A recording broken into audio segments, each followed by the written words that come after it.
السلام عليكم ورحمة الله وبركاته.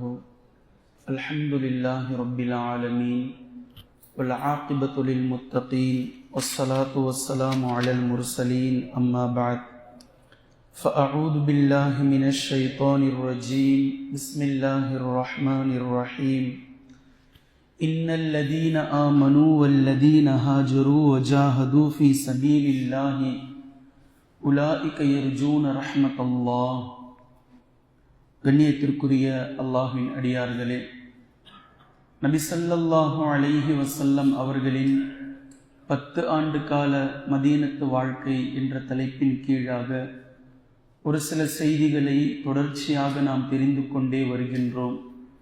நபி ஸல்லல்லாஹு அலைஹி வஸல்லம் அவர்கள் வெறுமனே இந்த உலகத்திற்கு தொழுகையை கற்றுக் கொடுப்பதற்காகவும் நோன்பு நோற்பது எப்படி என்பதை கற்றுத்தருவதற்காகவும் ஹஜ்ஜையும் ஜகாத்தை பற்றியும் பேசுவதற்காக அல்லாஹ்வின் தூதர் ஸல்லல்லாஹு அலைஹி வஸல்லம் அவர்கள் வரவில்லை. மாற்றமாக இஸ்லாத்தை உலகம் எங்கும் ஓங்கச் செய்வதென்றால் எப்படி ஒரு முஸ்லிம் நடந்து கொள்ள வேண்டும், ஒரு இஸ்லாமிய ஆட்சியை ஒரு முஸ்லிம்கள் எப்படி நிறுவ வேண்டும், அதன்படி எப்படி செயல்பட வேண்டும், ஒட்டுமொத்த இடத்திற்கும் இஸ்லாத்தை ஓங்கச் செய்வதற்காக பாடுபடுவது எப்படி என்பதை அல்லாஹ்வின் தூதர் ஸல்லல்லாஹு அலைஹி வஸல்லம் அவர்கள் இந்த 23 ஆண்டுகளில் மிக தெளிவாக தன் சமுதாயத்திற்கு கற்றுத்தந்திருக்கிறார்கள் என்பதை இதுநாள் வரையில் நாம் கடந்து வந்த இந்த விஷயத்திலிருந்தே நம்மால் தெளிவாக புரிந்து கொள்ள முடியும். இப்ப நபி ஸல்லல்லாஹு அலைஹி வஸல்லம் அவர்கள் மக்காவிலிருந்து மதீனாவிற்கு புலம்பெயர்ந்து வந்ததற்கு பின்னால் மிக வேகமாக 4 நாட்களில் மஸ்ஜிதுன் நபவியை கட்டினார்கள். பின்பு சகோதரத்துவ ஒப்பந்தத்தை ஏற்படுத்தினார்கள். பின்பு ஒட்டுமொத்த முஸ்லிம்களுக்கு மத்தியில் ஒரு ஒப்பந்தத்தை போட்டார்கள். முஸ்லிம்களுக்கு மத்தியில் சில உபதேசங்களை செய்தார்கள். பின்பு யூதர்களை அழைத்து உபதேசம் போட்டுக்கொண்டார்கள். இந்த 5 தலையாய நடவடிக்கைகளுக்கு பின்னால் இந்த வழியாக வியாபார கூட்டம் செல்லும் போது இவர்களை அடிக்கக்கூடிய அடிதான் நம் பக்கம் திரும்பி பார்க்க வைக்கும். சித்திரவதை செய்யப்பட்டு கொண்டிருக்கக்கூடிய முஸ்லிம்களை அவர்கள் விடுவார்கள். இனி அல்லாஹ்வின் மார்க்கத்தின் பக்கம் வரக்கூடியவர்களை அவர்கள் தொந்தரவு செய்ய மாட்டார்கள் என்றெல்லாம் நபி ஸல்லல்லாஹு அலைஹி வஸல்லம் அவர்கள் மிக தெளிவாக திட்டம் தீட்டி 8 முறை இந்த வியாபார கூட்டத்தின் பக்கம் தன்னுடைய படையை அனுப்பி வைத்தார்கள். அதில் 4 நபி அவர்களும் சென்றார்கள். அதில் 8வது ஒன்று மட்டும்தான் ஒருவரை கொன்றுவிட்டு 2 கைதிகளாக கொண்டு வந்தார்கள். கனிமத் பொருட்களையும் சிலவற்றை எடுத்து வந்தார்கள் என்பதை நாம் பார்த்தோம். அதன் பின்பு மீண்டும் 9வது முறையும் இதே போன்று ஒரு வியாபார கூட்டத்தை அடிப்பதற்காகத்தான் அல்லாஹ்வின் தூதர் ஸல்லல்லாஹு அலைஹி வஸல்லம் அவர்கள் இந்த முறையும் சென்றார்கள். ஆனால் அல்லாஹ்வினுடைய நாட்டம் வேறாக இருந்தது. அல்லாஹ்வினுடைய இந்த விஷயம் நாட்டம் வேறு ஒன்றின் பக்கம் கொண்டு போய் நிறுத்தியது. அந்த நிறுத்தலுடைய இடம்தான் பத்ருக்களமாக வந்து நின்றது. இந்த இடத்திற்கு வருவோம், இப்படி போர் புரிய போகின்றோம் என்றெல்லாம் நபி ஸல்லல்லாஹு அலைஹி வஸல்லம் அவர்கள் திட்டம் தீட்டவும் இல்லை. இது இப்படித்தான் முடியும் என்று நபி அவர்கள் எதிர்பார்க்கவும் இல்லை. ஆனால் முஸ்லிம்களுக்கு ஒரு மிகப்பெரிய வெற்றியை கொடுத்தாக வேண்டும். எதற்காக இந்த 14 ஆண்டு காலமாக நீங்கள் முயற்சி செய்து பொறுத்து கொண்டிருந்தீர்களோ அதனுடைய ஒரு பகுதியை இன்றைய தினத்தில் உங்களுக்கு நிறைவேற்றி நான் தரப்போகின்றேன் என்ற அடிப்படையில் அல்லாஹு தாலா பத்ருக்களத்தில் கொண்டு வந்து நிறுத்தினான். இப்போது 2 படைகளும் ஒன்றுக்கு ஒன்று நேராக சந்தித்து கொண்டு நிற்கிறது. அப்படியே யோசித்து பாருங்கள். கிட்டத்தட்ட ஒரு 5 ஏக்கர் 6 ஏக்கர் வெட்ட வெளிச்சத்தில் அந்த பக்கம் குறைஷிகளுடைய 1000 வீரர்கள், இந்த பக்கம் 300 சொச்ச சஹாபாக்களுடைய வீரர்கள், ஒட்டுமொத்த சஹாபாக்களும் அந்த பக்க எதிரிகள் இருவர்களும் ஒருவரை ஒருவர் இப்போது தாக்கிக் கொள்ள போகின்றார்கள், போர் புரிய போகின்றார்கள். இந்த நிலையை அப்படியே தங்களுடைய கண்ணுக்கு முன்னால் கொண்டு வந்து வைத்து பாருங்கள். சும்மா வெறுமனே நாங்கள் ஈட்டி முனையில் நின்றாலும் ஈமானை இழக்க மாட்டோம், நபி அவர்களுக்காக உயிரை கொடுப்போம் என்று சொன்னவர்கள் அல்ல சஹாபாக்கள். அன்றைய தினம் தங்களுடைய ஈமான் என்ன என்பதை பறைசாற்றிய தினம்.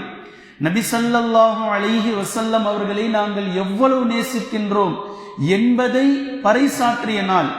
லா இலாஹ இல்லல்லாஹ் முஹம்மதுர் ரசூலுல்லாஹ் என்றால் என்ன என்பதை புரிந்து உணர்ந்து இந்த கலிமாவுக்காக உயிரையும் நாங்கள் துறப்போம் என்றை நிரூபித்த தினம் அந்த தினம். சத்தியத்திற்கும் அசத்தியத்திற்கும் இடையில் நடந்த போர். இந்த போர் ஒரு நிலத்தை அபகரிப்பதற்காகவோ பொருளாதாரத்தை மையப்படுத்தியோ நடந்த போர் அல்ல. லா இலாஹ இல்லல்லாஹ் முஹம்மதுர் ரசூலுல்லாஹ் என்ற கலிமா உலகமெங்கும் ஓங்கச் செய்வதற்காக நடத்தப்பட்ட போர்களில் முதல் போர் இந்த போர். இப்போ இந்த போர் இருவரும் ஒருவரை ஒருவர் சந்தித்துக் கொண்டு நிற்கிறார்கள். இந்த நேரத்தில் நபி ஸல்லல்லாஹு அலைஹி வஸல்லம் அவர்கள் எல்லோருக்கும் முன்னதாக வந்து அல்லாஹ்விடத்தில் ஒரு துஆவை கேட்கிறார்கள். யா அல்லாஹ், இதோ மமதையாலும் தற்பெருமையாலும் உனது மார்க்கத்தை ஒழிப்பதற்காக அழிப்பதற்காக இந்த விரோதிகள் தங்களுடைய ஊரில் இருந்து கிளம்பி வந்து நிற்கிறார்கள்.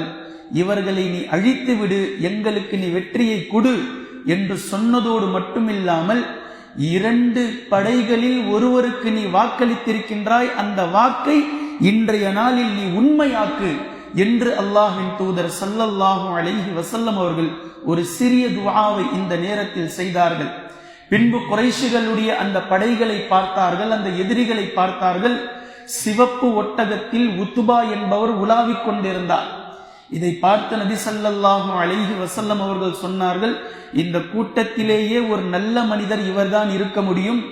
இவருடைய ஆலோசனையை இவர்கள் கேட்டிருந்தால் இவர்கள் இன்று படப்போகும் இந்த அவல நிலைக்கு நேர்ந்திருக்காது என்று நபி ஸல்லல்லாஹு அலைஹி வஸல்லம் அவர்கள் சொல்லிவிட்டு பின்பு இந்த பக்கமாக திரும்பி தங்களுடைய படைகளை இராணுவ தளவாடத்தின் அடிப்படையில் கட்டமைத்தார்கள்.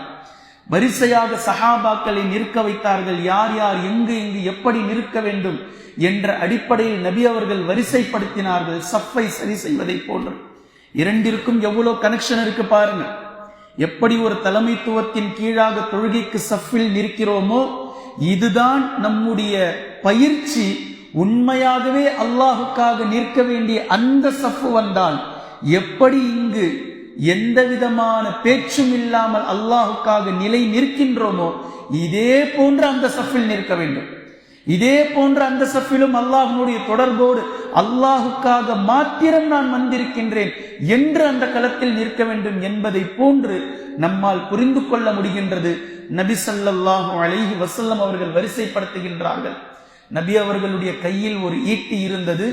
இதை வைத்துத்தான் சரிப்படுத்தி கொண்டே இருக்கிறார்கள்.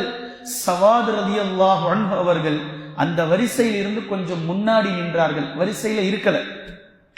நபி அவர்கள் அவருடைய வயிற்றில் ஒரு குத்து குத்தி சரியாக நில்லுங்கள் சவாத் என்று சொன்னார்கள். உடனே சவாத் ரலியல்லாஹு அன்ஹு அவர்கள், அல்லாஹ்வின் தூதரே, என் வயிற்றில் நீங்கள் காயத்தை ஏற்படுத்தி விட்டீர்கள், உங்களுடைய குத்து என்று சொன்னார்கள். அப்ப நபி ஸல்லல்லாஹு அலைஹி வஸல்லம் அவர்கள் கேட்கிறார்கள், என்ன செய்ய வேண்டும் அதற்கு? நான் உங்களை பழி தீர்க்க வேண்டும். நீங்க என்னுடைய வயிற்றில காயத்தை ஏற்படுத்தி விட்டீர்கள், இதற்கு நான் உங்களை பழி தீர்த்துக் கொள்ள வேண்டும் என்று சவாத் ரலியல்லாஹு அன்ஹு அவர்கள் சொல்லும் போது தன் கையில் வைத்திருந்த ஈட்டியை அவரிடத்தில் தூக்கி போட்டுவிட்டு தனது மேலாடையை தூக்கி தன்னுடைய வயிற்றை காட்டினார்கள். அல்லாஹ்வின் தூதர் ஸல்லல்லாஹு அலைஹி வஸல்லம் அவர்கள், சவாதே, பழி தீர்த்துக் கொள்ளுங்கள், உங்களுக்கு ஏற்பட்ட காயத்திற்கு நீங்களும் எனக்கு காயத்தை ஏற்படுத்தி பழி தீர்த்துக் கொள்ளுங்கள் என்று அல்லாஹ்வின் தூதர் ஸல்லல்லாஹு அலைஹி வஸல்லம் அவர்கள் சொல்லும் போது சவாத் ரலியல்லாஹு அன்ஹு அவர்கள் ஓடி வந்து நபி அவர்களை கட்டி அணைத்து முத்தமழை பொழிந்தார்கள். பின்பு நபி ஸல்லல்லாஹு அலைஹி வஸல்லம் அவர்கள் கேட்கிறார்கள், சவாதே, என்ன இது? அல்லாஹ்வின் தூதரே, அல்லாஹ்வின் தூதரே, நிலைமையை நீங்கள் பார்க்கிறீர்கள். உங்களுக்காக ஊரை விட்டு, உங்களுக்காக உறவுகளை விட்டு, வியாபாரத்தை விட்டு, சொத்து சுகங்களை விட்டு இன்றைய தினம் அல்லாஹுக்காக, உங்களுக்காக, இந்த தீனுக்காக, எங்களுடைய இளமையின் ரத்தத்தை ஓட்டுவதற்காக இந்த களத்தில் வந்து நின்று விட்டோம். இது என்னுடைய கடைசி தினமா இருக்குமா இல்லையா என்று எனக்கு தெரியாது. ஒருவேளை என் தினத்தை இதுதான் அல்லாஹ்விடத்தில் கடைசி தினமாக என் ரப்புல் ஆலமீன் எழுதியிருந்தால் என் மேனி தொடக்கூடிய கடைசி தழுவுதலாக உங்கள் மேனியாக இருக்கட்டும் என்று நான் ஆசைப்பட்டேன், நினைத்தேன்.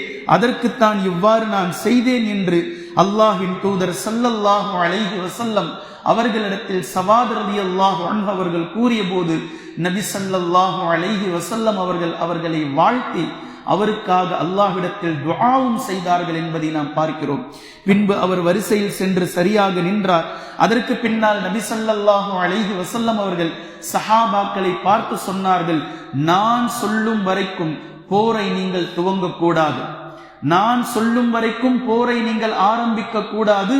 அதே போன்று எதிரிகள் உங்களை தாக்க முற்பட்டால் நீங்கள் அம்பு எறியுங்கள், நீங்கள் இங்கு இருந்து கொண்டே அம்பை எறியுங்கள்.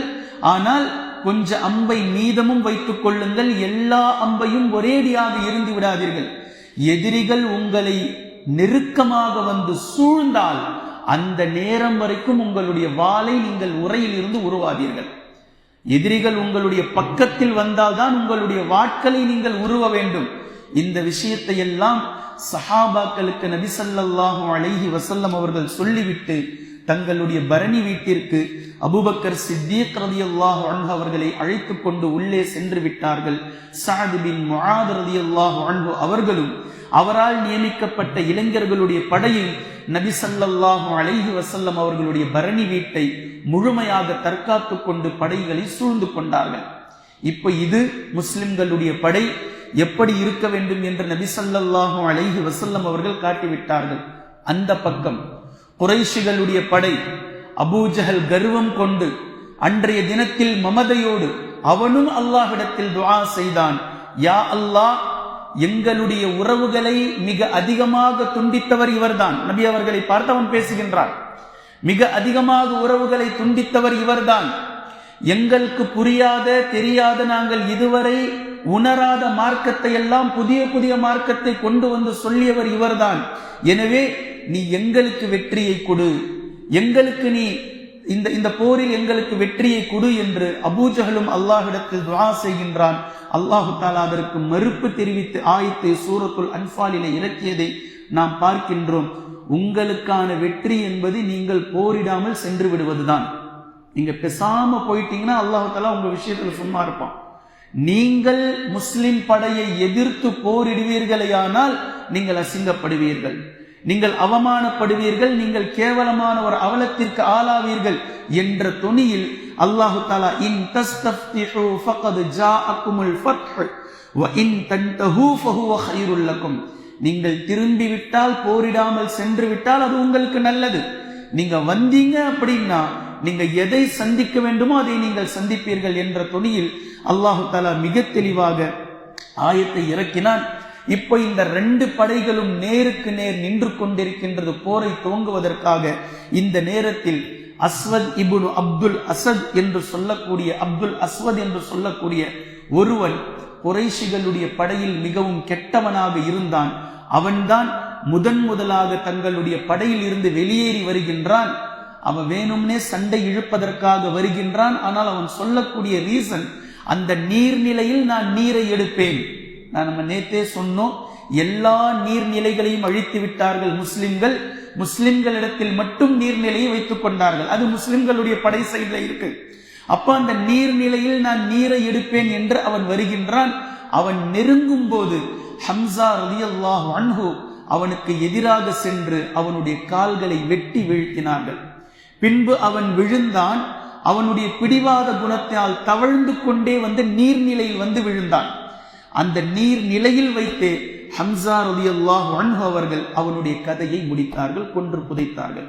இதுதான் பத்ரு போரினுடைய முதல் கொலை, முஸ்லிம்களுக்கு கிடைத்த வெற்றி. இதற்கு பின்னால் குறைஷிகளுடைய படையில் இருந்து 3 வீரர்கள் முன்னால் வந்து நின்றார்கள். மூவர்களும் பெரியவர்கள், அதாவது வீரத்தில் பெரியவர்கள். உத்பா இப்னு ரபீஆ, ஷைபா இப்னு ரபீஆ, வலீத் இப்னு உதைபா, இந்த மூவர்களும் ஒண்டிக்கு ஒண்டி வந்து நின்றார்கள். இந்த பக்கமாக இந்த மூவர்களை எதிர்ப்பதற்காக முஸ்லிம் படையில் இருந்து 3 அன்சாரி சஹாபாக்கள் சென்று நின்றார்கள். அப்துல்லா இப்னு Rawaha, முஅவ்வித் bin Harith, Auf bin Harith ரலியல்லாஹு அன்ஹும் அஜ்மஈன், இந்த மூவர்களும் சென்று நின்றார்கள். அந்த 3 பேர் இந்த 3 பேர் முஸ்லிம்களை பார்த்து கேட்டார்கள், யார் நீங்கள்? நீங்க ஏன் வந்து நிக்கிறீங்க? யார் நீங்கள்லாம்? இவங்க பதில் சொன்னாங்க, நாங்கள் அன்சாரி சஹாபாக்கள். அவங்க சொன்னாங்க, உங்ககிட்ட சண்டை போடுறதுக்காக நாங்க வரல, ஓரமா போங்க. எங்களுடைய இரத்த வழி சொந்தங்கள் இருக்கிறாங்க, எங்களுக்கு நிகரானவர்களே நபியே முஹம்மதே நீங்கள் அனுப்புங்கள். இவங்க கூட நாங்க சண்டை போட வந்திருக்கோம். இவர்கள் யார்? இவங்கெல்லாம், இவர்களை ஓரமாக அனுப்புங்கள். எங்களுடைய இரத்த வழி சொந்தங்கள் இருக்கிறாங்களே, அவங்களை எங்களுக்கு ஈக்குவலான ஆளா நீங்க அனுப்புங்க என்று சொன்னதும் அல்லாஹ்வின் தூதர் ஸல்லல்லாஹு அலைஹி வஸல்லம் அவர்கள், உபைதா எஞ்சி போங்க, ஹம்சா எழுந்து செல்லுங்கள், அலி எஞ்சி போங்க என்று அல்லாஹ்வின் தூதர் ஸல்லல்லாஹு அலைஹி வஸல்லம் அவர்கள் இந்த 3 பேர்களை அனுப்பினார்கள். அலி ரலியல்லாஹு அன்ஹு அவர்களும் ஹம்சா ரலியல்லாஹு அன்ஹு அவர்களும் எதிரிகளை கொஞ்சம் கூட அவகாசம் விடாமல் அவர்களை வெட்டி சாய்த்தார்கள் நொடி பொழுதில். ஆனால் உபைதா ரலியல்லாஹு அன்ஹு அவர்கள் வயது முதிர்ந்தவராக இருந்ததினால் எதிரியினோடு கடுமையாக சண்டை போட்ட நேரத்தில் இவர்களுக்கு கடுமையாக காயம் ஏற்பட்டது. பின்பு அலி ரலியல்லாஹு அன்ஹு அவர்களும் ஹம்சா ரலியல்லாஹு அன்ஹு அவர்களும் உபைதா ரலியல்லாஹு அன்ஹு அவர்களுடைய எதிரியின் மீது பாய்ந்து அவனை கொன்றுவிட்டு உபைதா ரலியல்லாஹு அன்ஹு அவர்களை அழைத்து கொண்டு தூக்கி கொண்டு வந்தார்கள். இவர்கள் பத்ரு போர் முடிந்ததற்கு பின்னால் 5 நாட்கள் உயிரோடு இருந்தார்கள். மதீனாவிலிருந்து, அதாவது பத்ரு களத்திலிருந்து மதீனாவிற்கு செல்லும் வழியில் ஷஹீதானார்கள் இவர்கள் என்பதை நாம் பார்க்கிறோம். பின்பு இந்த மூவர்களுடைய இந்த கொலை முடிந்ததற்கு பின்னால் போர் தீ கிளம்பியது, உச்சகட்டம் தொடர்ந்தது. இந்த போருடைய தீ ஆரம்பித்த போது எதிரிகள் கடுமையாக கோபமுற்றார்கள். தங்களுடைய மிகப்பெரிய 3 வீரர்கள் கொல்லப்பட்டு விட்டார்கள். ஏற்கனவே அஸ்வதும் கொல்லப்பட்டு விட்டான். 4 கொலைகள் நடந்துவிட்டது, முஸ்லிம்கள் வெற்றி அடைந்து விட்டார்கள் என்று அவர்களுடைய கோபம் அவர்களுக்கு தலைக்கேறியது. ஒட்டுமொத்தமான எதிரிகள் முஸ்லிம்களின் மீது பாய்ந்தார்கள். பாய்ந்து வந்து பாய்ச்சலில் நின்றார்கள். ஆனால் முஸ்லிம்கள் கொஞ்சம் கூட நிலை தடுமாறாமல் நின்ற இடத்திலிருந்தே வந்த எதிரிகளை துவம்சம் செய்தார்கள். அஹத் அஹத் என்று சொல்லக்கூடிய இந்த வார்த்தை வானை பிளந்தது. சஹாபாக்கள் இந்த வார்த்தையை கொண்டுதான் போரிட்டார்கள். தங்களை தாக்க வந்த எதிரிகளை துவம்சம் செய்து கொண்டிருக்கக்கூடிய இந்த நேரத்தில் தான் அல்லாஹ்வின் தூதர் ஸல்லல்லாஹு அலைஹி வஸல்லம் அவர்கள் தங்களுடைய பரணி வீட்டினுடைய வாசலில் நின்று கொண்டு அல்லாஹ்விடத்தில் கையை ஏந்தி அந்த துஆவை செய்தார்கள். அல்லாஹும்ம அன்ஜிஸ் லீ மா வஅத்தனி, யா அல்லாஹ், எந்த வாக்கை நீ எனக்கு அளித்தாயோ அந்த வாக்கை இன்றைய தினம் நீ எனக்கு நிறைவேற்றி ஆக வேண்டும். இப்படி கையை தூக்கினாங்க நபி அவர்கள். இப்படி கையை தூக்கி இப்படி கையை தூக்கிக்கிட்டே போயிட்டாங்க. அல்லாஹ் கிட்ட மன்றாடுறாங்க. அல்லாஹ்விடத்தில் மன்றாடி கொண்டே இப்படி கையை உயர்த்தி கொண்டு சென்றார்கள். அல்லாஹும்ம ஆதிமா வஅத்தனி, எந்த வாக்கை நீ எனக்கு அளித்தாயோ அந்த வாக்கை இன்றைய நாளில் நீ கொடுத்தாக வேண்டும். அல்லாஹும்ம இன் துஹ்லிக ஹாதிஹில் இஸாபா மின் அஹ்லில் இஸ்லாமி லா தஅபுது ஃபில் அர்த், இன்றைய தினம் இந்த படை, இந்த முஸ்லிம்களுடைய இந்த சிறு குழு எதிரிகளால் அழிக்கப்பட்டு விட்டால் இன்றைய தினத்திற்கு பின்னால் இந்த பூமியில் உன்னை வணங்குவதற்கு வேறு யாருமே இருக்க மாட்டார்களே ரப்பே. இவர்கள் மிகைத்து விட்டால் ஒரு முஸ்லிமை கூட உயிரோட விட மாட்டார்கள். ஒட்டுமொத்த முஸ்லிம்களையும் கொன்று புதைத்து விடுவார்கள். பின்பு உன்னை யார் வணங்குவார்கள் என்றும் அல்லாஹ்வின் தூதர் ஸல்லல்லாஹு அலைஹி வஸல்லம் அவர்கள் உருக்கமாக கையை உயர்த்தி கொண்டே இப்படி அல்லாஹ்விடத்தில் மன்றாடும் போது நபி அவர்களுடைய தோளின் மீது இருந்த அந்த துணி கீழே விழுந்தது. பின்னால் இருந்த அபூபக்கர் சித்தீக் ரலியல்லாஹு அன்ஹு அவர்கள் அந்த தோலை எடுத்து வந்து நபி அவர்களுடைய தோளின் மீது போட்டு நபி அவர்களை கட்டி பிடித்து, கஃபாக யா ரசூலுல்லாஹ், அல்லாஹ்வின் தூதரே போதும் போதும், நீங்கள் அளவுக்கு அதிகமாக அல்லாஹ்விடத்தில் மன்றாடி விட்டீர்கள். உங்களுடைய துஆவை அல்லாஹ்விடத்தில் நீங்கள் மன்றாடி விட்டீர்கள். நிச்சயமாக அல்லாஹ் தஆலா உங்களுடைய துஆவை அங்கீகரிப்பான், அதற்கு பதிலளிப்பான், உங்களுக்கு அவன் கொடுத்த வாக்கை நிறைவேற்றுவான், பதிலளிப்பான் என்று அல்லாஹ்வின் தூதர் ஸல்லல்லாஹு அலைஹி வஸல்லம் அவர்களுக்கு அபூபக்கர் சித்தீக் ரலியல்லாஹு அன்ஹு அவர்கள் ஆறுதல் அளித்த அந்த தருணம் அல்லாஹ் தஆலா துஆவை அங்கீகரித்தான், துஆவை ஏற்றான். வானவர்களுக்கு அல்லாஹ் தஆலா வஹி இறக்கினான். வானவர்கள் படை இறங்கியது. 3000 வானவர்கள் இறங்கினார்கள். அன்றைய தினத்தில் 3000 வானவர்கள் ஒரேடியாக இறங்கி இருக்கலாம், அல்லது 1000 வானவர்கள் இறங்கி இருக்கலாம். ஜிப்ரீல் அலைஹிஸ்ஸலாம் அவர்களுடைய தலைமையில் 1000 வானவர்கள், மீகாயில் அலைஹிஸ்ஸலாம் அவர்களுடைய தலைமையில் 1000 வானவர்கள், இஸ்ராஃபீல் அலைஹிஸ்ஸலாம் அவர்களுடைய தலைமையில் 1000 வானவர்கள், நபி ஸல்லல்லாஹு அலைஹி வஸல்லம் அவர்கள் அபூபக்கர் சித்தீக் ரலியல்லாஹு அன்ஹு அவர்களிடத்தில் சொன்னார்கள், அபூபக்கரே நற்செய்தி அடைந்து கொள்ளுங்கள், இதோ ஜிப்ரீல் அலைஹிஸ்ஸலாம் அவர்கள் தங்களுடைய வெள்ளை குதிரையினுடைய கடிவாளத்தை பிடித்துக் கொண்டு வருகின்றார்கள், அவர்களின் மேல் புழுதி படைந்திருக்கின்றது என்று நபி ஸல்லல்லாஹு அலைஹி வஸல்லம் அவர்கள் சொல்லிவிட்டு தங்களுடைய கூடாரத்திலிருந்து வெளியே வந்து ஒரு பிடி மண்ணையும் கல்லையும் சேர்த்தவர்களாக அள்ளி எதிரிகளுடைய படையின் மீது வீசினார்கள். இந்த நேரத்தில் இதை அல்லாஹு தஆலா பேசுகின்றான் சூரத்துல் அன்ஃபாலில், நபியே வமா ரமைத்த, அதை நீங்கள் எரியவில்லை, இது ரமைத்த வலாக்கின் அல்லாஹ் ரமா, நீங்கள் எரியும் போது அல்லாஹ் தான் அதை எரிந்தான். நபி அவர்கள் எரிந்த அந்த ஒரே ஒரு எரித்தல் ஒட்டுமொத்த காஃபிர்களுடைய முஷ்ரிக்குகளுடைய தொண்டை குழியையும் கண்களையும் சென்று அடைத்தது. நபி ஸல்லல்லாஹு அலைஹி வஸல்லம் அவர்களுடைய ஒரு பிடி 1000 வீரர்கள் இருக்கக்கூடிய ஒட்டுமொத்த படையின் மீதும் அது பரவியது. அதைத்தான் அல்லாஹ் இங்கு பேசுகின்றான், நீங்கள் அதை எரியவில்லை, அல்லாஹ் அதை எரிந்தான் என்று அல்லாஹ் பேசுவதை நம்மால் பார்க்க முடிகின்றது. பின்பு நபி ஸல்லல்லாஹு அலைஹி வஸல்லம் அவர்கள் வெளியே வந்தார்கள், சஹாபாக்களை உத்வேகப்படுத்தினார்கள், சஹாபாக்களை ஜோஷாக்கினார்கள், உற்சாகப்படுத்தினார்கள். யார் இன்றைய தினம் முஹம்மதின் உயிர் யாரின் கைவசம் இருக்கின்றதோ அவன் மீது சத்தியமாக, யார் போரில் எதிரிகளை வீழ்த்துவீர்களோ, எதிரிகளுடைய படைக்குள் செல்வீர்களோ, அல்லாஹ் அவர்களுக்கு சொர்க்கத்தை வாக்களித்திருக்கின்றான். சொர்க்கத்தின் பக்கம் விரையுங்கள், மார்க்கத்தின் பக்கம் விரையுங்கள், நன்மையின் பக்கம் விரையுங்கள் என்று அல்லாஹ்வின் தூதர் ஸல்லல்லாஹு அலைஹி வஸல்லம் அவர்கள் இப்படி சஹாபாக்களை உற்சாகப்படுத்தியதும் உமைர் ரலியல்லாஹு அன்ஹு அவர்கள் ஆஹா ஆஹா என்று கூறினார்கள்.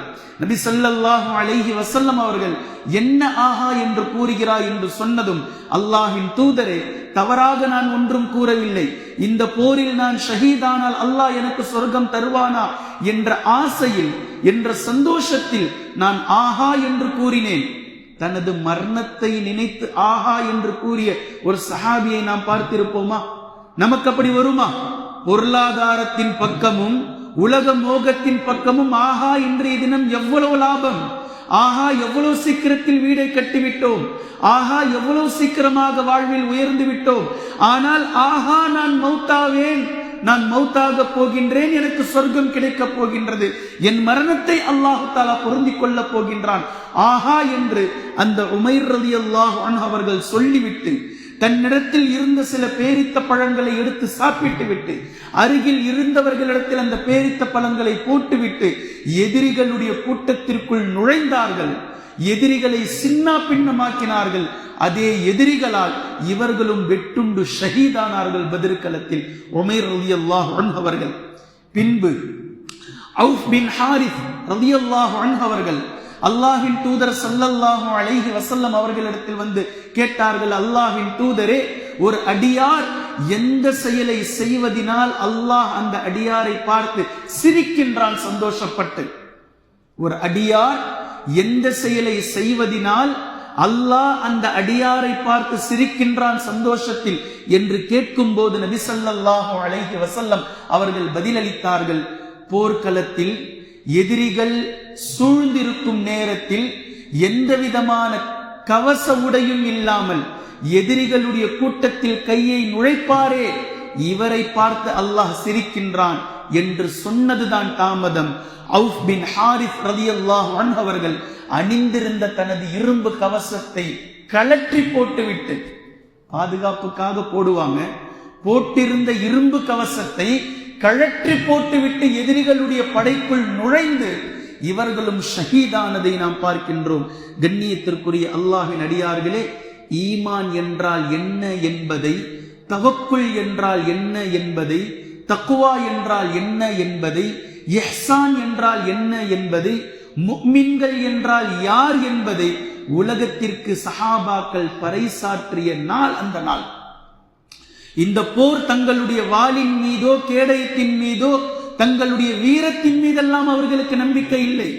லா இலாஹ இல்லல்லாஹ் முஹம்மதுர் ரசூலுல்லாஹ் அல்லாஹ்வின் மீது முழுக்க முழுக்க நம்பிக்கை கொண்டு நடந்த போர் அந்த போர்.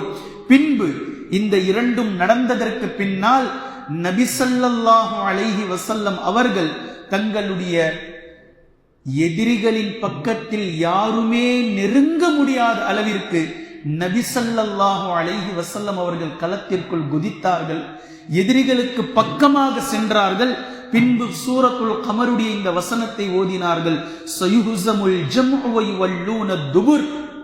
இந்த கூட்டம் விரைவாக தோற்கடிக்கப்படும். இந்த கூட்டம் விரைவாக தோற்கடிக்கப்படும். இவர்கள் வெருண்டோடுவார்கள் புறமுதுகிட்டு என்ற இந்த வசனத்தை ஓதிக்கொண்டே இருந்தார்கள். நபி ஸல்லல்லாஹு அலைஹி வஸல்லம் அவர்கள் களத்தில் குதித்து முன்னேறி எதிரிகளுடைய படைக்குள் சென்றதை பார்த்தவுடன் சஹாபாக்களுக்கு இன்னும் உற்சாகம் வந்தது. நபி அவர்கள் போயிட்டாங்களே, நபி அவர்கள் களத்துக்கு நடுவில் இருக்கிறாங்களே, நபி அவர்கள் எதிரிகளுக்கு பக்கமாக நிற்கிறார்களே என்று சஹாபாக்கள் இன்னும் வேகமாக எதிரிகளுடைய படைக்குள் புகுந்தார்கள்.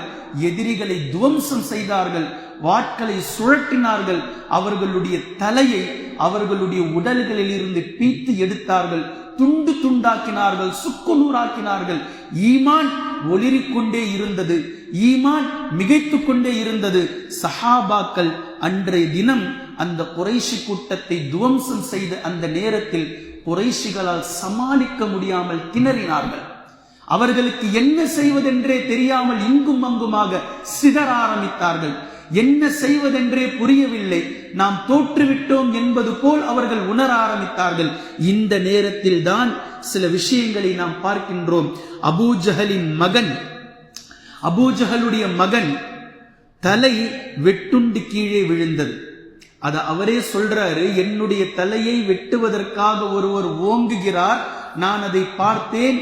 அப்ப பக்கத்துல இருக்கிறவர் சொல்றார், ஆனா தலை கீழே விழுந்துருச்சு. அபூஜஹலுடைய மகனுடைய தலை வெட்டுண்டு கீழே விழுந்தது. நான் வெட்டுவதற்காக ஓங்கினேன், ஆனா யாரோ அவருடைய தலையை தட்டிட்டாங்க. இப்ப யார் இதை செய்தது?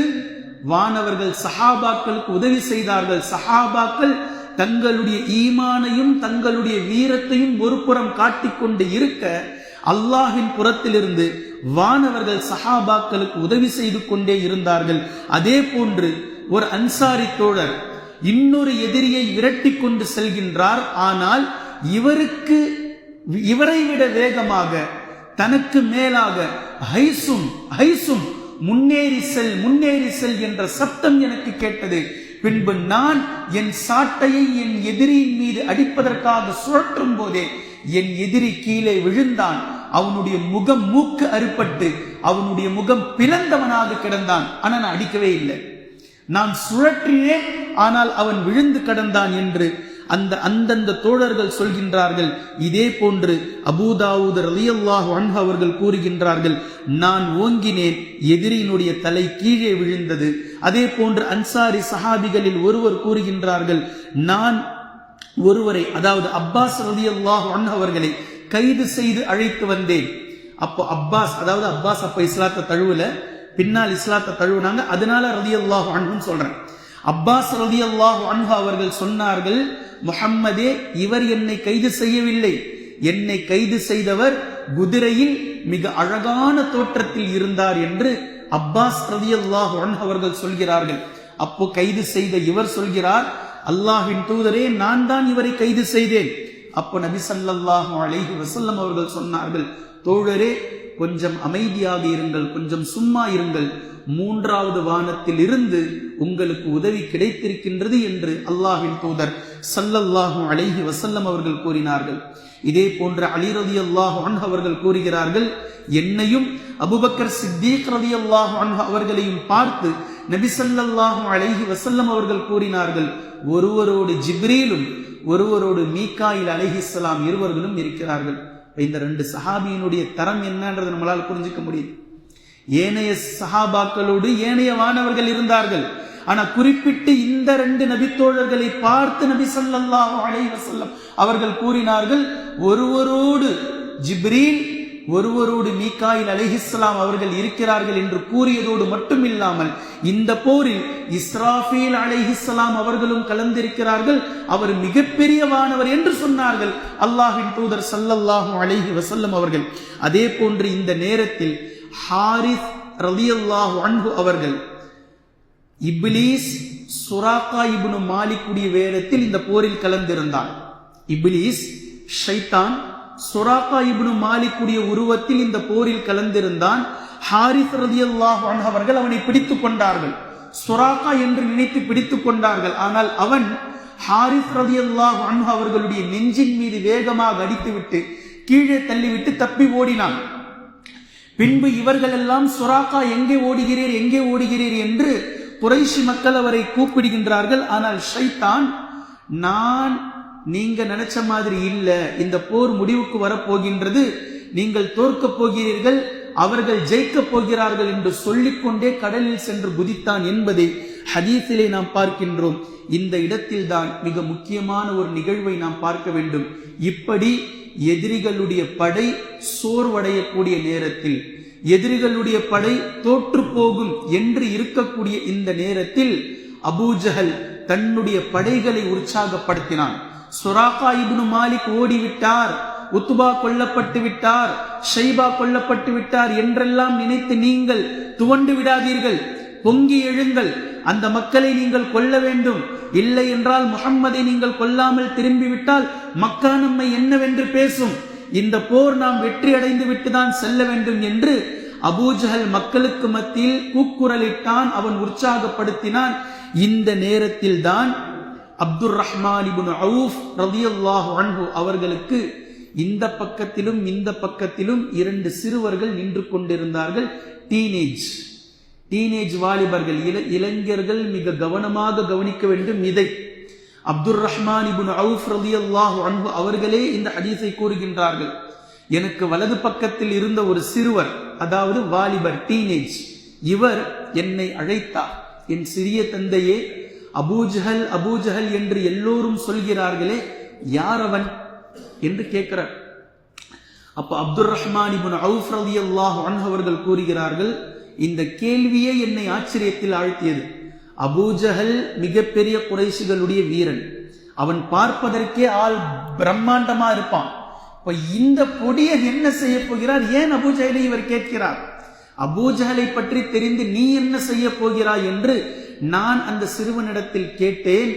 அப்போது அவர் கூறினார், அபூஜஹல் முஹம்மது ஸல்லல்லாஹு அலைஹி வஸல்லம் அவர்களுக்கு மக்காவில் அதிகமாக தொல்லை கொடுத்தான் என்றும் திட்டினான் என்றும் நான் கேள்விப்பட்டிருக்கின்றேன். அவனை நீங்கள் என்னிடம் காட்டினால் இன்றைய தினம் அவனை நான் தான் கொல்லுவேன் என்று அந்த சிறுவர் என்னிடத்தில் பேசியதை பார்த்து நான் ஆச்சரியப்பட்டேன். இவர் கூறி முடித்ததும் இந்த பக்கம் இருந்த சிறுவர் என்னை அழைத்தார், என் சிறிய தந்தையே, அபூஜஹல் யார்? நான் மீண்டும் ஆச்சரியப்பட்டேன். இவரும் என்னிடத்தில் இவர் என்ன சொன்னாரோ இதே மாதிரி இவரும் சொன்னார், இந்த பக்கம் இருப்பவரும். பின்பு நான் இந்த இரண்டு சிறுவர்களும் என்ன செய்ய போகிறார்களோ என்று நினைத்துக் கொண்டு இருக்கும் போதுதான் அபூஜஹல் மிகுந்த ஒரு படைபலத்தோடு சுற்றி கொண்டிருப்பதை நான் பார்த்தேன். இருவரிடத்திலும் நான் கூறினேன், நீங்கள் கேட்கக்கூடிய அபூஜஹல் இவன்தான். சொன்னதுதான் தாமதம், இருவர்களும் பாய்ந்தார்கள். ஒருவர் அபூஜஹலுடைய குதிரையை வெட்டினார், கீழே அபூஜஹல் விழுந்ததும் ஒருவர் அபூஜஹலை தாக்கினார். இப்படி பாருங்க, அல்லாஹு தாலா யாருடைய ஆசை எதுவாக இருக்கின்றதோ, யாருடைய ஈமான் எதுவாக இருக்கின்றதோ, இந்த தீனில் யார் எதற்காக முயற்சி செய்கிறாரோ அதன் பக்கம் அல்லாஹு தாலா அந்த பாதையை இலகுவாக்கி வைப்பான் என்பதற்கான சான்று இது. சிறுவர்களால், கொடியர்களால் அவன் கொல்லப்பட வேண்டும் என்று அல்லாஹ் நாடி இருக்கின்றான். இந்த சிறுவர்கள் அவனை கொல்ல வேண்டும் என்று ஆசைப்பட்டார்கள். அல்லாஹு தாலா அந்த ஆசையை நொடிப்பொழுதில் நிறைவேற்றுகின்றான். பாருங்கள், எப்படி நிறைவேற்றுகின்றான் பாருங்கள். ஒருவர் குதிரையை தாக்கினார், ஒருவர் அபூஜஹலை தாக்கினார். அபூஜஹல் கீழே விழுந்தான், குத்துயிருமாக கொலையுருமாக கிடந்தான். இந்த இருவர்களுக்கும் ஆசையை பாருங்க, சந்தோஷத்தை பாருங்கள். எவ்வளவு ஆசையா ஓடுகிறார்கள் அல்லாஹ்வின் தூதர் ஸல்லல்லாஹு அலைஹி வஸல்லம் அவர்களிடத்தில். அல்லாஹ்வின் தூதரே, அல்லாஹ்வின் தூதரே, அபூஜஹலை நான் தான் கொன்றேன். நபி அவர்கள் 2 பேரும் உங்களுடைய வாளை காட்டுங்க. இருவர்களுடைய வாளிலும் இரத்தக்கரை படிந்திருந்தது. நீங்கள் இருவரும் தான் அபூஜஹலை கொண்டீர்கள், செல்லுங்கள். ஒருவர் பேர் முஆத், மறுவர் பேர் முஅவ்வித் ரலியல்லாஹு அன்ஹுமா. பின்பு இந்த போரில் முஆத் ரலியல்லாஹு அன்ஹு என்ற அந்த சிறுவர் கடுமையாக போரிட்டார். அவருடைய கை, இடது கை துண்டானது. அதாவது எலும்பு துண்டாக்கப்பட்டு தோலினால் தொங்கிக் கொண்டிருந்தது. கை துண்டாக்கப்பட்டு எலும்பு துண்டாகி வெறும் தோலினால் அந்த கை தொங்கிக் கொண்டிருந்தது. அவர் சொல்றார், இந்த போரில் கடுமையாக இந்த கை எனக்கு டிஸ்டர்ப்டா இருந்தது. நான் தூக்கி தூக்கி இப்படி பின்னாடி போட்டுப்பேன். சிறிய ஒரு காயம், சிறிய ஒரு தலைவலி, கால்வலிக்கு மருத்துவமனைக்கு 3 நாட்கள் 4 நாட்கள் செல்லக்கூடிய நாம், நம்முடைய ஈமான் ஒரு போர்க்களத்தில் ஒரு கை துண்டாகி தோளில் தொங்கிக் கொண்டிருக்கின்றது. எவ்வளவு ரத்தம் போயிருக்கும், எவ்வளவு நோவினை, எவ்வளவு வருத்தம், எவ்வளவு வலி. ஆனால் அதை கொஞ்சம் கூட பொருட்படுத்தாமல் ஒரு கையில் வாளை சுழட்டி கொண்டு இந்த கையை நான் பின்னால் எடுத்து போட்டுக்கொண்டு போர் செய்து கொண்டிருந்தேன். ஆனா என்ன ரொம்ப டிஸ்டர்ப் பண்ணிக்கிட்டே இருந்தது. இந்த கை அப்பப்போ முன்னாடி வந்து விழுந்துடும். என்ன ஸ்டாண்டர்டா இல்ல, ஸ்டேபிளா இல்ல இந்த கை. இது முன்னாடி வந்து விழுந்து கொண்டு இருந்ததினால் நான் போர் புரிவதற்கு இந்த கை எனக்கு டிஸ்டர்ப்டா இருக்கிறதுனால என் காலில் இந்த கையை மிரித்து, இந்த கையை என் உடலில் இருந்து தனியாக கழற்றி அந்த கையை நான் தூக்கி எறிந்து விட்டேன். இப்படிப்பட்ட ஈமான். ஈமானுடைய சுவையை அவர்கள் எவ்வளவு உணர்ந்திருந்தால், ஈமானுடைய டேஸ்ட் அவங்க எவ்வளவு சாப்பிட்டிருந்தா, இந்த வேதனையும் வலியும் கொஞ்சம் கூட பொருட்படுத்தாமல் இந்த சஹாபி அதை செய்திருப்பார். பின்பு முஆத் ரலியல்லாஹு அன்ஹு அவர்களுடைய நிலை இது. முஅவ்வித் ரலியல்லாஹு அன்ஹு இதே பத்ர் களத்தில் அவர் ஷஹீதுமானார். 2 சிறுவர்களில் ஒருவர் முஅவ்வித் ரலியல்லாஹு அன்ஹு அவர்கள் இந்த போர்க்களத்தில் ஷஹீதுமானார் என்பதை நாம் பார்க்கின்றோம். இதே போன்று உக்காஷா ரலியல்லாஹு அன்ஹு அவர்கள் அறிவிக்கின்றார்கள், எதிரிகளுடைய படைக்குள் புகுந்து நான் சண்டையிட்டுக் கொண்டே இருந்தேன். என்னுடைய வாள் உடைக்கப்பட்டு விட்டது. என் வாள் உடைந்தவுடன் என்ன செய்வதென்றே தெரியாமல் இருந்தபோது நபி ஸல்லல்லாஹு அலைஹி வஸல்லம் அவர்கள் ஒரு மரக்கிளையை எடுத்து எனக்கு போட்டார்கள். நான் அதை பிடித்தேன், அது வாளாக மாறியது. மரக்கிளை, இது அல்லாஹ்வினுடைய அற்புதம், முஅஜிஸா. கண்ணெதிரே சஹாபாக்கள் பார்த்த அந்த தருணம், அந்த மரக்கிளையை நான் பிடித்தேன், அது வாளாக மாறியது. அபூபக்கர் சித்தீக் ரலியல்லாஹு அன்ஹு அவர்களுடைய காலம் வரைக்கும் அந்த வாள் என்னிடத்தில் இருந்தது. பின்பு அபூபக்கர் சித்தீக் ரலியல்லாஹு அன்ஹு அவர்களுடைய காலத்தில் ஒரு போரில் தான் அவர்கள் ஷஹீதுமானார்கள் என்பதையும் நாம் பார்க்கின்றோம். இது உக்காஷா ரலியல்லாஹு அன்ஹு அவர்களுடைய நிலை. அதே போன்று முஸ்அப் பின் உமைர் ரலியல்லாஹு அன்ஹு அவர்களுடைய ஈமானை பாருங்கள். முஸ்அப் பின் உமைர் ரலியல்லாஹு அன்ஹு அவர்களுடைய அண்ணன் இந்த போரில் எதிரியாக வந்திருந்தார். அவர் பிணை கைதியாக பிடிக்கப்பட்டார். அன்சாரி தோழரிடத்தில் முஸ்அப் பின் உமைர் ரலியல்லாஹு அன்ஹு அவர்கள் சொன்னாங்க, இவரை நல்லா பிடிச்சுக்குங்க, விடாதீங்க, கட்டியமா பிடிங்க. இவருடைய தாய் பெரிய பணக்காரி. யார சொல்றாங்க? இவங்க அம்மாவை தான் சொல்றாங்க. இவருடைய தாய், இவருடைய அண்ணன், இவங்க அம்மா, இவருடைய தாய் மிகப்பெரிய பணக்காரி. இவரை விடுவிப்பதற்காக நிறைய ஈட்டு தொகையை கொடுக்கலாம், நல்லா பிடிச்சுக்குங்க. அப்ப கைது செய்யப்பட்ட அவர் சொல்றார் தம்பியை பார்த்து, முஸ்அபே, ஒரு அண்ணனையே நீ இந்த மாதிரி போட்டு கொடுக்கிறியா அப்படின்னு சொல்லும் போது, நீ என் சகோதரன் அல்ல, இவர்தான் என் சகோதரன். லா இலாஹ இல்லல்லாஹ் முஹம்மது ரசூலுல்லாஹ் எப்படி மாத்திருச்சு பாருங்க. செல்வம், சொத்து, உறவு எல்லாவற்றையும் தாண்டி நீ என் சகோதரன் அல்ல, இதோ உன்னை கைது செய்திருக்கிறாரே, இவர்தான் என் சகோதரர் என்று முஸ்அப் பின் உமைர் ரலியல்லாஹு அன்ஹு அவர்கள் சொன்னதை நாம் பார்க்கின்றோம். இதே போன்று அபூ ஹுதைஃபா ரலியல்லாஹு அன்ஹு இவர்களுடைய தந்தை இந்த போரில் கொல்லப்பட்டார்கள். கொல்லப்பட்ட அந்த தந்தையை கடைசியாக அவர்களுடைய சடலங்களை இழுத்து கொண்டு சென்று கிணற்றில் போடக்கூடிய நேரத்தில் அபூ ஹுதைஃபா ரலியல்லாஹு அன்ஹு அவர்களுடைய தந்தையை இழுத்து செல்கின்றார்கள் சஹாபாக்கள். இதை பார்த்து வருத்தப்பட்டார்கள் அபூ ஹுதைஃபா ரலியல்லாஹு அன்ஹு. நபி ஸல்லல்லாஹு அலைஹி வஸல்லம் அவர்கள் பக்கத்தில் வந்து அபூ ஹுதைஃபா அவர்களின் மீது கையை வைத்து, அபூ ஹுதைஃபா, உன் தந்தை கொல்லப்பட்டு இழுக்கப்பட்டு கிணற்றில் போடப்படுவதை பார்க்கும்போது நீங்கள் வருத்தம் அடைகிறீர்களா? அப்போது அபூ ஹுதைஃபா ரலியல்லாஹு அன்ஹு அவர்கள் சொன்னார்கள், அல்லாஹ்வின் தூதரே, அவர் இறந்து விட்டார், அவரை இழுத்து செல்லப்படுகின்றது, அவர் கிணத்தில் தூக்கி வீசப்படுகின்றார் என்பதினால் நான் கை செய்தப்படவில்லை. இஸ்லாத்தை அவர் தழுவி இருந்தால் நன்றாக இருந்திருக்குமே என்பதை நான் நினைத்து பார்த்து வருத்தப்படுகின்றேன். இஸ்லாத்தை ஏற்காமல் குஃப்ருடைய நிலையில் மரணித்து விட்டாரே, நாளை நரகவாதியாக இருப்பாரே என்று நினைத்து நான் வருத்தப்படுகின்றேன் என்று சொல்லும் போது அல்லாஹ்வின் தூதர் ஸல்லல்லாஹு அலைஹி வஸல்லம் அவர்கள் அபூ ஹுதைஃபா ரலியல்லாஹு அன்ஹு அவர்களுடைய இந்த இஸ்லாமிய உணர்வை பார்த்து அவருக்காக துஆவும் செய்தார்கள். பின்பு அதே போன்று மிகப்பெரிய ஒரு வீரர் இருந்தார், அபூ உபைதா ரலியல்லாஹு அன்ஹு. மிகப்பெரிய வீரர். வாளை சுழற்றினால் கிட்டத்தட்ட 10-15 நபர்களை ஒரே நேரத்தில் தாக்கி பிடிக்கக்கூடிய அளவிற்கு மிகப்பெரிய வீரர். எதிரிகளுடைய படைக்குள் எங்கு செல்கின்றாரோ அந்த படைகளை எல்லாம் தேனி கூட்டில் கல் அடித்தால் எப்படி தேனீக்கள் சிதறி செல்லுமோ அப்படி சிதற வைத்தார் பத்ர் களத்தில். இவருடைய வீரம் மிகப்பெரியது. இப்படி சிதறடித்துக் கொண்டிருந்த அபூ உபைதாவோடு ஒருவர் வந்து முன்னோக்குகிறார். ஆனால் அபூ உபைதாவிடத்தில் அவர் பேசுகிறார், அபூ உபைதா, உன்னுடைய வீரத்தை கண்டு மற்றவர்கள் விரண்டோடலாம், ஆனா நான் உன்கிட்ட இருந்து என்னை சமாளிக்க முடியாது, என்கிட்ட மோதுவா. இப்ப அபூ உபைதா அமைதியாக அவரிடமிருந்து கடந்து இன்னொரு கூட்டத்திற்கு செல்கின்றார். அங்கு சென்று அங்கு அதே போன்று அவர்களை சிதறடிக்கின்றார். இந்த மனிதர் அங்கும் வந்தார். அங்கும் வந்து என்னிடத்தில் மோது, மக்கள் எல்லாம் உன் வீரத்தை பெரிதாக பேசுகிறார்கள், ஏன் என்ன பார்த்து என்கிட்ட போரிடாமல் நீ செல்கின்றாய்? அபூ உபைதா ரலியல்லாஹு அன்ஹு அவர்கள் மீண்டும் அமைதியாக அடுத்த படைக்கு அங்கிருந்து விலகி சென்றார்கள். மீண்டும் அவர் வந்தார். 3வது முறை அவர் பேசினார், அபூ உபைதா, உன் வீரம் இவ்வளவுதானா? உன் தைரியம் இவ்வளவுதானா? நீ உண்மையான வீரனாக இருந்தால் என்னிடத்தில் மோது. உன்னை கண்டு மக்கள் வெறுண்டோடலாம், ஆனால் நான் போக மாட்டேன், என்னிடத்தில் நீ மோது.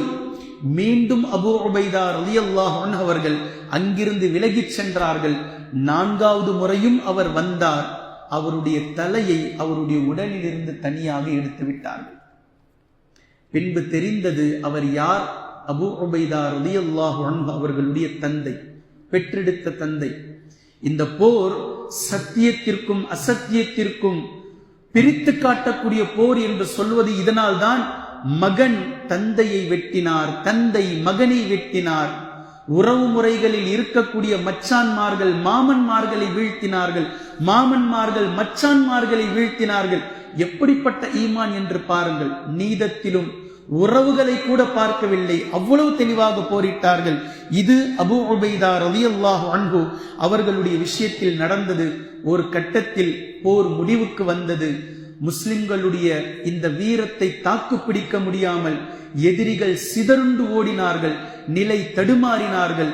தங்களுடைய குதிரைகளையும் ஒட்டகங்களையும் விட்டுவிட்டு, தங்களுடைய வாட்களையும் தங்களுடைய பொருள்களையும் போட்டமேனி விட்டுவிட்டு சிதறி மலைகளுக்கு பின்னாலும் காவாக்களுக்கு பின்னாலும் காய்வாக்களுக்கு பின்னாலும் அதே போன்று புதர்களுக்கு பக்கத்திலும் அவர்கள் ஓடி ஒளி ஆனார்கள்.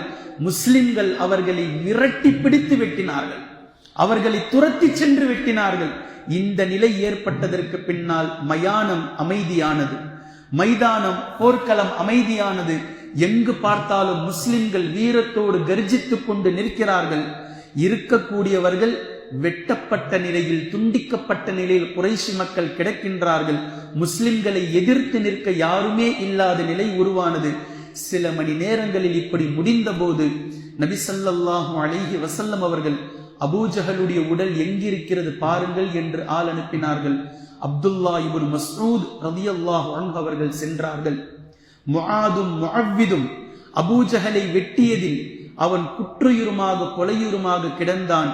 அந்த நேரத்தில் அப்துல்லா இப்னு மஸ்ஊத் ரலியல்லாஹு அன்ஹு அவர்கள் அவனிடத்தில் பேசினார்கள், அல்லாஹ்வின் எதிரியே, அல்லாஹ்வின் தூதரின் எதிரியே, எப்படி அல்லாஹ் உன்னை சிறுமைப்படுத்தி விட்டான் பார்த்தியா என்று கேட்கும் போதும் அவன் பெருமையோடு அதே நேரத்தில் பதிலை சொன்னான். அந்த நேரத்திலும் உங்களுடைய கூட்டம் என்னை விட சிறந்தவனை கொன்றிருக்க முடியுமா?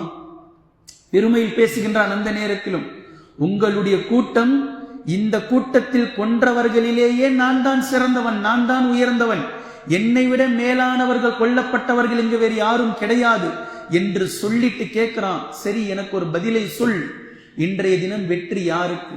அது வேறு யாருக்கு? அல்லாஹுக்கும் அல்லாஹுடைய தூதருக்கும் அவனுடைய மார்க்கத்திற்கும் தான் இன்றைய தினத்தில் வெற்றி கிடைத்திருக்கின்றது என்று சொல்லும் போதும் அவன் சொல்கின்றான், உங்களுடைய தீனுக்கு வெற்றி கிடைத்திருப்பது என்பது எங்களை வீழ்த்திதான் கிடைத்திருக்கின்றது என்று சொல்லக்கூடிய நேரத்தில் அதற்கு பின்னால் அவனுடைய கழுத்தை நெரித்து அப்துல்லா இப்னு மஸ்ஊத் ரலியல்லாஹு அன்ஹு அவர்கள் கொன்றார்கள்.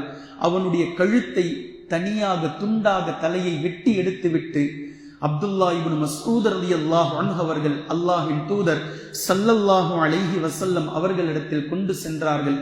பின்பு நபி ஸல்லல்லாஹு அலைஹி வஸல்லம் அவர்கள் எழுந்து வந்து அபூஜஹலுடைய உடலை பார்த்துவிட்டு சொன்னார்கள், இந்த சமூகத்தின் ஃபிரௌன் இவன்தான், இந்த சமூகத்தின் ஃபிரௌன் இவன்தான், இவன் கொல்லப்பட்டான் என்று நபி ஸல்லல்லாஹு அலைஹி வஸல்லம் அவர்கள் கூறியதை நாம் பார்க்கின்றோம். பின்பு சஹாபாக்களுடைய உடல்கள் கஃனிடப்பட்டு தஃனிடப்பட்டது. பின்பு எதிரிகளுடைய உடல்கள், அந்த உடல்கள் கிணற்றுகளில் போடப்பட்டது. இப்படி போடும்போது எந்த போர்க்களத்தில் வெற்றி அடைந்தாலும் நபி ஸல்லல்லாஹு அலைஹி வஸல்லம் அவர்கள் 3 நாட்கள் அங்கு தங்குவார்கள். 3 நாட்கள் தங்கிவிட்டு தான் பின்பு கிளம்புவார்கள். இந்த செய்தி எல்லா போர்களிலும் நாம் பார்க்கிறோம். இதே போன்ற நபி ஸல்லல்லாஹு அலைஹி வஸல்லம் அவர்கள் மிகுந்த மகிழ்ச்சியோடு மிகுந்த சந்தோஷத்தோடு 3 நாட்கள் அந்த இடத்தில் தங்கினார்கள். பின்பு மதீனாவை நோக்கி நபி ஸல்லல்லாஹு அலைஹி வஸல்லம் அவர்கள் புறப்பட ஆரம்பித்தார்கள்.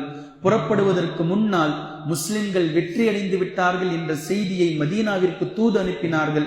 அந்த செய்தி ஒரு பக்கமாக செல்லும் போது நபி அவர்கள் புறப்படும் போது எந்த கிணற்றில் 70 குஃபார்களுடைய உடல்கள் போடப்பட்டதோ அந்த கிணற்றருகே வந்து, அல்லாஹ்வின் எதிரிகளே, அல்லாஹ்வின் தூதரின் எதிரிகளே, அல்லாஹு தாலா எங்களுக்கு வாக்களித்ததை நாங்கள் பெற்றுக்கொண்டோம், உங்களுக்கு வாக்களித்ததை நீங்கள் பெற்றுக்கொண்டீர்களா? உங்களை எப்படி ஆக்கிவிட்டான் அல்லாஹ் பார்த்தீர்களா என்று பேசினார்கள். இதை உமர் ரலியல்லாஹு அன்ஹு அவர்கள் பார்த்துவிட்டு, அல்லாஹ்வின் தூதரே, செத்துப்போன சடலங்களிடமா நீங்கள் பேசுகிறீர்கள் என்று கேட்கும் போது, உமரே, உங்களை விட, உயிரோடு இருக்கக்கூடிய உங்களை விட இவர்கள் மிக தெளிவாக என்னுடைய குரலை கேட்கின்றார்கள் என்று அல்லாஹ்வின் தூதர் ஸல்லல்லாஹு அலைஹி வஸல்லம் அவர்கள் சொல்லியதை நாம் பார்க்கின்றோம். பின்பு 70 நபர்கள் கொல்லப்பட்டார்கள். 70 நபர்கள் பிணை கைதிகளாக பிடிக்கப்பட்டார்கள். அவர்களை மதீனாவிற்கு அழைத்து சென்றார்கள் முஸ்லிம்கள். அதே போன்று 14 சஹாபாக்கள் ஷஹீதாக்கப்பட்டார்கள் என்பதையும் இந்த பத்ரிலே நாம் பார்க்கின்றோம். பின்பு வெற்றியோடு தக்பீர் முழக்கத்தோடு சஹாபாக்கள் செல்கின்றார்கள். அந்த பக்கம் மதீனாவிற்கு சுப செய்தி கிடைத்ததும் மதீனாவினுடைய மக்களும் மதீனாவினுடைய முஸ்லிம் தலைவர்களும் நபி ஸல்லல்லாஹு அலைஹி வஸல்லம் அவர்களை வரவேற்பதற்காக தக்பீர் முழக்கங்களோடு வரவேற்பதற்காக ஓடோடி வருகின்றார்கள். பின்பு இந்த போர் வெற்றியடைந்தது. நபி ஸல்லல்லாஹு அலைஹி வஸல்லம் அவர்கள் மதீனாவிற்கு சென்று சேர்ந்தார்கள். பிணை கைதிகள் இருந்தார்கள். இந்த கைதிகளுடைய விஷயத்தில் என்ன முடிவு செய்தார்கள், அல்லாஹு தாலா என்னென்ன வசனங்கள் எல்லாம் அந்த நேரத்தில் இறக்கினான், இந்த பத்ருக்கு பின்னால் நபி அவர்கள் என்னென்ன முடிவுகளை எடுத்தார்கள் என்பதையெல்லாம் இன்ஷா அல்லாஹ் தொடர்ந்து நாம் பார்க்கலாம். குர்ஆனையும் ஹதீஸையும் தெளிவாக விளங்கக்கூடிய நன்மக்களாகவும் அதை நடைமுறைப்படுத்தக்கூடிய மக்களாகவும் அல்லாஹ் நம்மை ஆக்குவானாக. சுப்ஹானக்கல்லாஹும்ம பிஹம்திக அஷ்ஹது அல்லா இலாஹ இல்லா அன்த அஸ்தக்ஃபிருக வ அத்தூபு